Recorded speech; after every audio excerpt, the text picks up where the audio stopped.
Il a fallu que les partis politiques haussent le ton et bombent les muscles pour faire réfléchir le gouvernement à ne pas suivre les injonctions de ces turiféraires qui lui demandaient d'attenter à la démocratie et à la République en dissolvant immédiatement les partis politiques.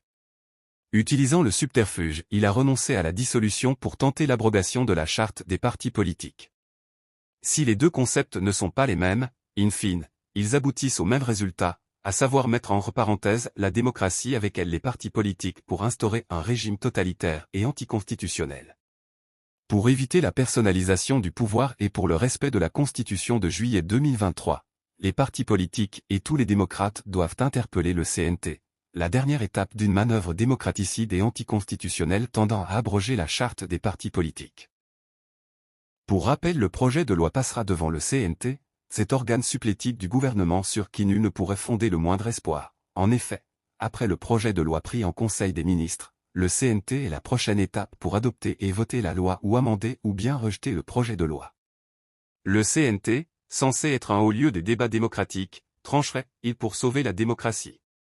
Après plus de 4 ans de somnolence et de léthargie, les partis politiques ont désormais décidé de prendre leur destin en main et celui de la démocratie et de la République. Ils sont vent debout et n'entendent plus se laisser marcher dessus. Ayant eu écho de la volonté du gouvernement de dissoudre les partis politiques comme ce fut le cas au Burkina Faso et au Niger, les leaders des partis politiques ne sont pas passés par 1000 chemins pour s'opposer à ce projet qu'ils ont jugé démocraticide et anticonstitutionnel. Ils ont multiplié conférences de presse, points de presse et meetings pour dire non à la dissolution des partis politiques et surtout pour demander le respect de la Constitution. Ne dit-on pas que seule la lutte libère? On peut affirmer sans risque de se tromper que leur lutte a porté fruit car le gouvernement a reculé d'un pas sans renoncer totalement à son projet. Car en lieu et place de la dissolution, il a proposé au CNT un projet de loi abrogeant la charte des partis politiques.